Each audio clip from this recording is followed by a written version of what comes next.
Welcome to this webinar series, which is a part of the Investor Education and Awareness Initiative of Aditya Birla Sun Life Mutual Fund in association with Outlook Money. When it comes to planning for children, it's always a good time to discuss the strategies. Education inflation, as we all know, is much higher than general inflation, and issues like how and when to start saving are important to tackle for younger parents. Even for parents whose children are older and looking at college, how much of the investment corpus to use can be the key to the future of the parents as well as the children. So, if you are a parent, you are at the right forum because we are discussing all this today with three learned and practicing experts. First of all, I would like to welcome Mr. K.S. Rao, who's the head of Investor Education and Distribution Development at Aditya Birla Sun Life AMC. Mr. Rao has been striving to take financial literacy and investor education to various demographic segments across geographies for more than 30 years. We also have with us Mr. Amit Trivedi, co-founder OSAT Knowledge Private Limited. He has authored a number of books such as Riding the Roller Coaster and Investories. Our third panelist is Suresh Sadagopan, a SEBI registered investment advisor, founder of Ladder 7 Financial Advisories, and author of If God Was Your Financial Planner. Welcome, gentlemen, and let's discuss the topic how to navigate children's goals today. So, I'll start with Mr. Rao with a very simple and basic question on what are the things that one should keep in mind when planning for children's goals? Thank you so much, Nidhi. Good morning and great to be here again. And more so, a month of celebrations, which Diwali went off, then the celebrations of a Children's Day, etc., which happens in the month of November. And incidentally, end of the November, we also celebrate National Thrift Day. That is the day of the savings. It's a way like we save today. We will have these conversations about saving for the children. And is it the saving of the money or investing the money or investing our time with our children? That could be the crucial one when we look at. And probably I'll say some of these days, though we confine it's a Children's Day, is 1 day celebrations for every family. The child is celebrated for the lifetime. Even if you are much more older and you have older parents, they feel still you are a child. That's the way you have an emotional connect with a child. And coming back on how to plan for those child education. Finance is one part of it, no doubt, and it's the most important part of it. There was some time back, there was a study which is done. I think it's a World Economic Forum, and this is on the Indian context. And this is a study how the child and the parents they spend their time, they invest their money and they invest their time. And the funny of the study is Indian parents spends over 12 hours a week for completing the homework of the child. That that is a very important part, and most of the I think over 65% of the parents anticipate their children should be in the white collar and more so medicine, engineering, and management and the IT. It's means almost three-fourths of the people who anticipate their children to do well, and then the second part of the study on the private institutions where the children are going, and which says little over two-thirds of the money, 65%, I remember, which they spent, their annual budget is going to the school education, because most of the parents are aspiring their children to better than what they are and sending into those private institutions, and it is becoming an expensive affair. I'm sure Suresh ji will decode how that expenses are going up and escalation costs are going up. Keeping these challenges, keeping this, how you need to plan for it. What is that you need to look at. Investing is one part. Start. Simple way in the mutual fund guy always say the moment child is born, you can give a gift and that SIP can grow for it. That is a simple way of talking it, but it is not as simple as it is. It is much more complicated. One, we need to pay attention, and we need to put efforts to ensure the education goes in a smooth way, and it should not become like a sacrificing something else to ensure you are putting entire things into the child education. Right. So, in fact, that is a very pertinent point because, the costs are increasing. And Mr. Trivedi, I'll come to you next. And sometimes the corpus required for certain courses, especially the professional ones. And like Mr. Rao highlighted, everyone wants a private education for the children, good courses, engineering, management, and so on and so forth. And all of them are expensive when it comes to private institutes. So, what should be the strategy in this scenario? First of all, I'd like to wish Happy Children's Day to all. Uh, the question that you asked is extremely important given the rate at which the costs are rising, especially in the higher education area. A lot of times, as both you and Mr. Rao are mentioning, the Indian parents have given priority to the higher education of their children, and sometimes at whatever cost. Hmm. So Suresh has mentioned in his book about this whatever cost part. At some point in time, one has to take a call. And if I were to look at education, or rather investment in the children's education as my investment, then as a prudent investor, I got to take a call on what is going to be the return on investment. And very often, that return on investment is poor. So, to that extent, I think one has to recognize. The second part I would say is the old saying, the Hindi saying, which says, "Apni chadar leke pav phailao." And these days, I think we've shifted from that scarcity to abundance to some extent as a country. And a lot of the younger parents are thinking that pav phailao, chadar apne aap lambi ho jayegi. It doesn't work that way. I mean, you may have higher aspirations and higher dreams, and which is perfectly okay. But there has to be some line that you've got to draw. चादर उससे लंबी नहीं हो पाएगी. And Hmm. once you try to do that, then the movie Bagban, it was a great lesson where Mr. Bachchan says fixed deposit जैसे चार बेटे हैं. So he spent all the money in the education of those four children, and the return on investment was equivalent to fixed deposit, and which could not Hmm. beat inflation in his retirement. So you've got to put all these things together and take a call. There is nothing against higher education. There is nothing against pushing children to study more, but the cost is a huge consideration. Right. So, Mr. Sadagopan, coming to you, we have been discussing the cost factor and how ambitious parents are, which is justified. So, what would be your advice to new parents on how to tackle this? Yeah.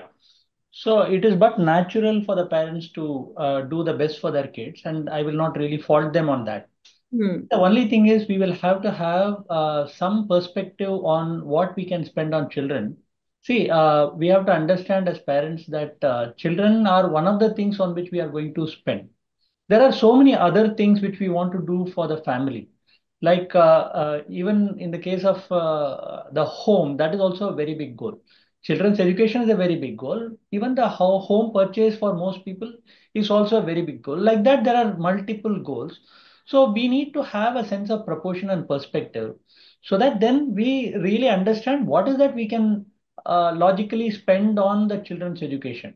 Okay, so to start with, I mean, people cannot get carried away, and this is something that we see all the time. Hmm. What we see is, I mean, till about the child's eighth or ninth standard, they are saying that okay, fine, मेरा बच्चा इधर ही country में ही पढ़ेगा and all that.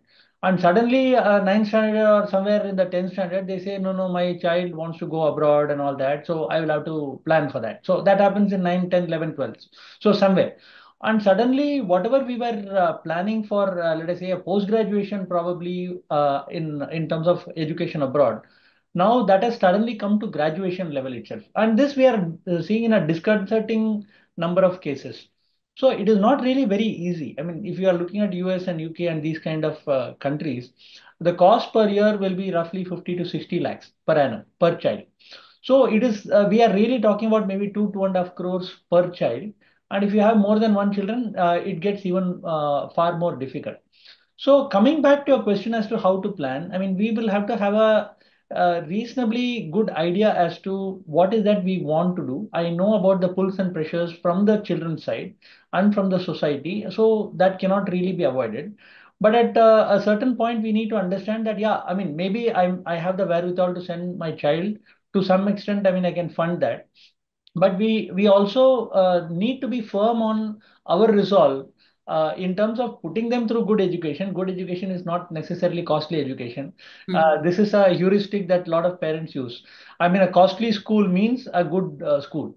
Okay, and air conditioned classroom means it's a good school. So that kind of a thing. So I mean, there has to be a sense of proportion and perspective from the parents to start with. And yeah, I mean, the very basic thing is they will have to start from day one as far as the education is concerned. One of the things which I always also tell parents, and in the same vein, is that I mean, find a good school. I mean, good school for education purpose, not to boost your ego or maybe score a brownie point in terms of where you stand in the society and things like that. I mean, choose a good school. So that is the most important thing. Today, things are very, very costly. I mean, even just today morning, I was hearing from one of my colleagues. He was talking to somebody. They are spending 70,000 only on transport. Okay. And on school, the charges they are spending some for 2.5, 2.6. So the point is the school education has become costly unless we are slightly, I mean, sorted in our head and have a practical approach. It's really going to be difficult. Last point which I want to leave for young parents is that be prepared to ask your child to do their own thing also.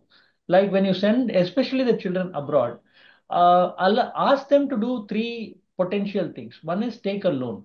Okay. I mean, if somebody is going to go to post graduation abroad, I guess it'll be 1.2, 1.3, or somewhere in that ballpark, 1.2, 1.3 crores.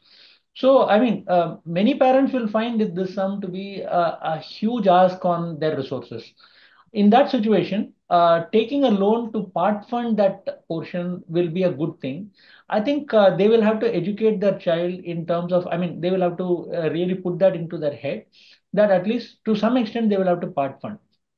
And especially at the post graduation level, there is potential for the child to seek some kind of a part time employment. So as a research assistant, library assistant, or something like that, especially abroad. So that possibility is there, and I mean, the parent should encourage the child to seek out those possibilities to at least partially defray the expenses of staying in a foreign country. I mean, whatever are there. So that along with the parental funding will be potentially good. And last point is one should look for opportunities for getting scholarships. Okay. So suppose in four colleges you have got admission, in two you have got scholarships, two you have not got scholarship, but they are slightly better institutions in your eyes. You should look for institutions which can give you potentially good scholarships and thereby decrease the cost of funding the education as a whole. So these two, three things people have to keep in mind, and they should not swear away from this particular thing. That's what I would broadly say. Right. So that was quite comprehensive for young parents, of course. And you mentioned the education loans part, which is, it's become, as compared to earlier, it's become easier also to get education loans if you have if you can afford it and all of that. But coming to you, Mr. Rao, some people still believe, especially in India, that maybe it's not the best to start your career journey with a hefty EMI. So, how does one get around that, and what are the things that one can keep in mind when taking an education loan, and whether it's wise or not according to you? Thanks, Nidhi. I think, earlier Amit Bhai was talking about ROI, right? It is when you are investing, return on investment. I am not very sure when you are taking for this education loan. I mean, like, the how I can put my ROI space. But it is if parents are not prepared, there is only no choice is take a loan and go on a EMI. And if the parents are prepared well, probably that EMI concept and taking the loan concept could be much, much lower in the sense, like, this EMI is a equated monthly installment, and if the parents started investing it rightly, planning for it, maybe I call it the equity monthly investment, and your SIP, and probably this component of loan will come much lesser. Sometimes the part of loan can also gives the responsibility for the child. Yes, they know I need to fulfill. Otherwise, it will become sometimes like we pamper so much, it will become it's a freely available and you take it as granted. And here I don't look at as an ROI. It's ROI as a I mean as a return on investment, and probably it could be a responsibility of an individual. ROI can be that way I can look at. And Hmm. and another part I look at is this EMI pace and going to the loan will come at the stage as Sureshji was talking about 10 plus 2 undergrad or grad level, and not before that. That means, you have fairly, if somebody is planning for the education, you have 10 to 12 years of period of time where you can think and plan for it, because child education is becoming most important part of it. And that is a component we can't ignore it. And and today, not only the quality of education, the skills we need to put on. And probably, I go back to this national education policy, which is talking about life skills, which is including the financial education. And we are investing so much of time and so much of money in the formal education, that somebody said very rightly, formal education give the fortune, but the formal education give you the living, but financial education give you the fortune. If the parents can spend that little time with the children, investing and educating them, or creating or inculcating those habits. And I did see recently, I was there at IIT Kharagpur, and in a class, I mean, I had around 180 students. At least two-thirds of them who came from the rural background, and they came with the scholarships. Means, without spending and investing their time in the studies, and in getting into the merit and getting into the best institutions is possible. Probably, it's don't look at just I'm saving for my child, is to start one SIP and put the child into the better school. Probably time you spend with the child, like that World Economic Forum says, to 12 hours for the homework. Can you do little homework of another 2 hours a week and ensure that your child is educated well on the values and the value? I mean, you become, you can create that value of the money and value of the education and value of the culture, and that can save a lot. I mean, I had a wonderful time. Every year I go to IIT Kharagpur, their annual convention, and when I'm spending with them, lot to learn from them. In the sense, it is like, those who come from the educational background with a better families, it's fantastic. But when you spend with the people who just come on a merit, and those who come from the rural background, and they have come, means, it's education is not expensive, as long as you are educate your child from the childhood, both the value of the education and values of the education. Right. So it is a combination of a lot of things that can really help in education of children and making them responsible. So, but coming to you, Mr. Trivedi, and I'm playing the devil's advocate here, perhaps. The job market is not exactly hunky dory. I mean, there are problems, and there will Yeah. be problems in the future as well. So again, I'll come back to the loan, saying that how does one navigate that risk when taking a loan? Because a lot of people, even with MBA degrees, etc., they're landing a job with 20,000, 30,000, 40,000, and with a steep EMI, starting a life would be very difficult. So, what can make a difference? Again, I'll go back to the line of thinking that I started with when I used the term return on investment.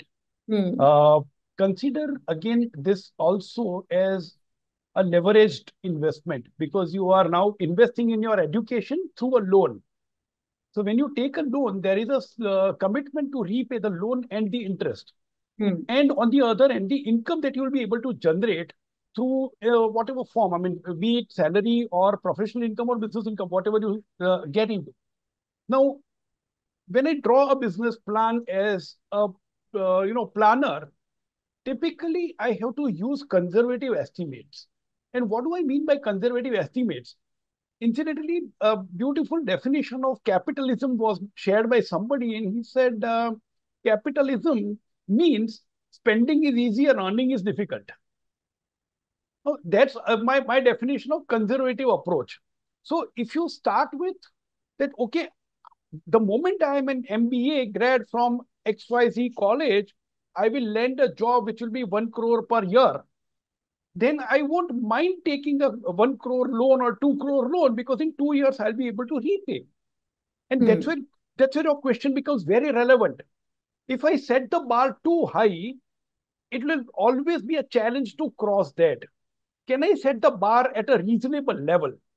So Hmm. if I estimate that my income is likely to be so much and not this much, then in that case, my calculations become reasonably better. And for that purpose, what Rao sir was mentioning is critically important: investing in financial education, and at both the levels, the parents as well as the children. The second is the parents and children also need to have that discussion on a regular basis. And what do I mean by that? So the typical mindset is, if my neighbor has a bigger car, then my car is always smaller. Hmm. And similarly, if my neighbor's son has gone to a an Ivy League college or a premier institution, then for my son, sending him to a local college is okay. In society, I am a lower kind of a. It doesn't work that way. The moment you start uh, comparing things, there's a problem, and that's where the peer pressure builds up. And this peer pressure comes from both the sides, the parents as well as the children. So the child from the school says, five of my friends are going to US, three are going to Canada, four are going to UK. Why am I studying in India? And similarly, the parents would say, my assistant's daughter went to Australia for education. How can my daughter study in India? The moment we start comparing, then these pressures go out of control. Eventually, personal finance is personal first and finance later. And this personal is my personal and not my neighbor's personal. Okay, so the situations are going to be different. I can't advise my friends and neighbors and colleagues, but at least I can take care of myself. So that discussion is important. And considering that the job market is going more and more challenging, uh, again, I'm not against EMI, but I'm saying take a careful decision. And the third point on the same line that I would mention is, eventually prepare your child, parents, to tackle any situation. Subrata Bagchi in his book says, go kiss the world. Prepare them in multiple ways. So the life skills that we keep talking about are critically important. The adaptability is equally important. One of the often ignored skills in many households is the communication skill. Can the child speak well and write well? Can the child interact with people? Can the child take careful, well considered, well thought out decisions? So these are the softer skills and the life skills. A Hmm. combination of that is also essentially important, because especially in the engineering and IT areas, things are changing at a phenomenally fast pace. It'll be very difficult for a lot of people to go along with that. And whatever developments are happening in the artificial intelligence space, I don't know what kind of world we would be living in. A few years back, one of the surveys suggested that whatever you are studying right now, when you enter the college, by the time you graduate, that may not be relevant. That subject may not be relevant. Okay, I mean, it was probably an exaggeration, but it's a good thing to keep in mind. And in that case, can we have a multidisciplinary learning? Can we stay open-minded and pick up more and more things? And if that's the case, so first you do the financial calculations, have conversation with the kids, don't compare, and prepare the child in multiple skill sets, at least if not disciplines. Then this Right. loan burden, yeah, then this loan burden would be easy to handle, if not completely avoidable. Right, absolutely. So if you have multiple skills, maybe you can take up a side gig or something else that Yeah. can really help you pay off that EMI, which is which might be very important to take. Now, Mr. Sadagopan, you were talking about how people sometimes lose their sense of proportion in terms of when they spend on children's education, not thinking about their own future. And we've been talking about, financial literacy among children. So this maybe there is some level of financial literacy that, the parents also need to have to kind of balance these things. So how could you elaborate on the thing that you had indicated in your earlier answer? So one of the things that parents will have to understand is that most of the people whom we are talking to, most of the clients whom we are talking to, they have not gone to Australia, the US, they have not done some degrees from Princeton or something like that. They have done it all from the local colleges. Yeah. And they're all doing extremely well for themselves. So that is what I typically find with most people. So my point is, and a lot of them say that I want to give the an advantage. I want to give some benefit to my child by putting them in an Ivy League college or a premier college or whatever they may want to call it. Mm. And in that process, they are actually kind of bankrupting themselves, a lot of them. So, I mean, we keep talking about this particular phenomenon with the parents. I mean, if you and your wife have gone to regular schools and colleges and you have been able to do so very well in life, I mean, why do you think your child, it is your child, right? Ultimately, why do you think your child is dumb and they require so much of, say, rocket booster power? Only then they'll be able to go into some kind of an orbit. So that is where we typically start. So the point which we tend to make to them is that, see, ultimately the schools are places of learning. The schools need not be fancy. The school has to have reasonable infrastructure. They have to have good quality teachers. Just as a kind of an example, I mean, I'll just use the same example here. Take the Kendriya Vidyalayas. Okay, Kendriya Vidyalaya is a government funded kind of a school. I mean, it's a fantastic school, good infrastructure, good teachers, nothing fancy, but wonderful education, right? So, I mean, look for schools like that, look for colleges like that. In fact, some of the parents who have decided to put their children in, let us say, something like BCom. I mean, the neighborhood college is charging you, say, maybe 30, 40,000 per annum. Okay. Now they want to send their child. Okay. Now that the child is going for BCom. Okay. BCom, BAF or whatever. They want to actually pick out those colleges which are charging, say, 2.5 lakhs and send them to those colleges out of town.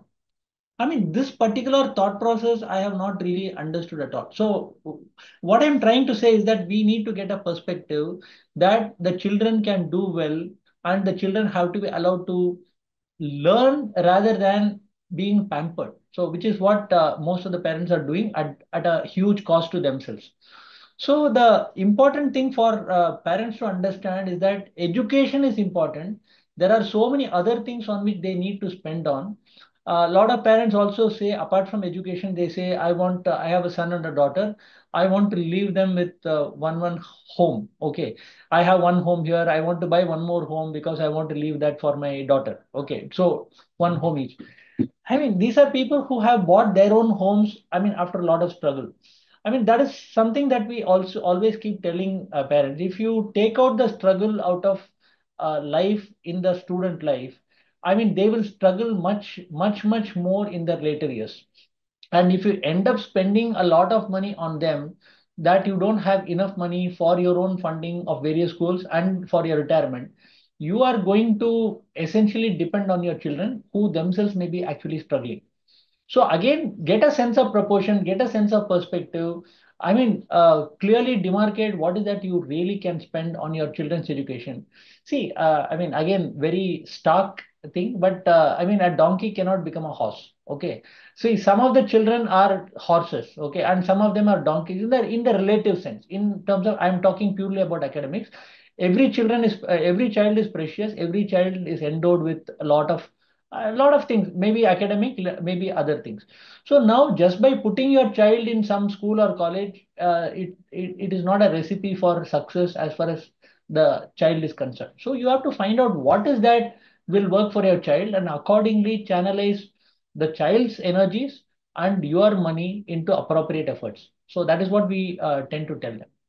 Right. So a sense of proportion and discipline in the kids to make them understand what you are going through and what is your personal situation can go a long way, and the soft skills that Mr. Trivedi mentioned. So coming to the end of this webinar, I would like Mr. Rao to have the last word and kind of sum it up for our viewers on the salient points that we really highlighted here. Thanks, Nidhi. It's a most complicated one in the sense both of them have spoken so much. I mean, grasping and grabbing is very, very difficult. But I look at rather than summing up on what we discussed on broadly on a child education. I mean, it's when it is a part, when you have a child. I mean, somebody is educated. This is a part of a family structure. It's a progress. It's a continuous progress. It's a continuous evolvement. It is not that one day I can realize. As earlier Sureshji was talking about. Like suddenly there is a change of the course and you want to go to a different course in different country, then the cost is becoming very expensive. Probably as any financial planner keeps that your investment philosophy statement. Similarly, for this education statements, we can have these conversations and start recording it, and from the beginning, and we can preparing for it. I mean from mutual fund parlance, I'll say, as the child goes, that the child study, when we are education, we are talking, it is a studies in progress. And then there could be other SIP, the systematic investment in progress. But is also the third one is struggle is a part of the life. And no, we can make them strengthened. I think when Amitji was talking about life skills and communication skills, and when you ask this question about career planning and jobs, the job market also becomes a very, very complicated, in the sense that this year could be a lull and next year could be a better, and we need to prepare them for to be on the bench and be ready for it. Means it's a continuous evolvement. I was reading this book of Rajiv Malhotra on future of the machines, how the artificial intelligence is going to play place and how the jobs will become redundant.